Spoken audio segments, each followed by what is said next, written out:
మనకి ప్రస్తుతం తెలంగాణలో పరిస్థితి కనుక ఒకసారి చూసుకుంటే అక్కడ బీసీల రిజర్వేషన్ కోసం అని చెప్పేసి మరి కొన్ని ఉద్యమాలు నడుస్తూ ఉన్నాయి కదా. సో దీంట్లో భాగంగానే మనకి కవిత గారు కూడా నిరాహార దీక్ష చేపట్టారు ఓ 3 రోజులు. దాని తర్వాత దీని గురించి తీర్మాల మల్లన్న గారు కూడా దీని గురించి మాట్లాడడం జరిగింది.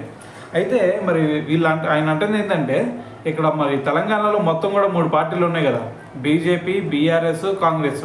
అయితే వీళ్ళ నాయకులు ఎవరైతే ఉన్నారో అటువైపు రేవంత్ రెడ్డి గారు, కేసీఆర్ గారు, అలాగే రామచంద్రరావు గారు.